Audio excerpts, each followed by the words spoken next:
એકવાર ચીનમાં કોરોના જેવા વાયરસે દહેશત ફેલાવી છે। જી હા દર્શક મિત્રો, કોવિડ-19 ના 5 વર્ષ પૂર્ણ થઈ રહ્યા છે અને ફરી એકવાર ચીનમાં નવા વાયરસનું સંક્રમણ ફેલાવી રહ્યું છે। તેના લક્ષણો પણ કોરોના વાયરસ જેવા જોવા મળી રહ્યા છે। આ નવા વાયરસનું નામ હ્યુમન મેટા મ્યુકોવાયરસ છે।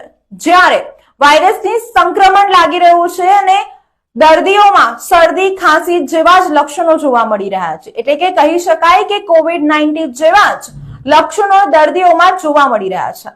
સૌથી વધુ અસર નાના બાળકો પર જોવા મળી રહી છે અને તેમાંય 2 વર્ષથી ઓછી ઉંમરના બાળકો વધુ ઇજાગ્રસ્ત જોવા મળી રહ્યા છે। વાયરસની ઓળખ સૌપ્રથમ 2001માં કરવામાં આવી હતી। એક ડચ સંશોધકે શ્વસન રોગથી પીડિત બાળકોના નમૂનાઓમાં આ વાયરસ શોધી કાઢ્યું હતું। જો કે આ વાયરસ છેલ્લા 6 દાયકાથી હાજર છે। આ વાયરસ તમામ પ્રકારની ઋતુઓમાં વાતાવરણમાં હાજર જોવા મળે છે, પરંતુ શિયાળાની ઋતુમાં તેનું ફેલાવાનું જોખમ વધી જતું હોય છે। ફરી એકવાર ચીનમાં આ વાયરસે દહેશત ફેલાવી છે।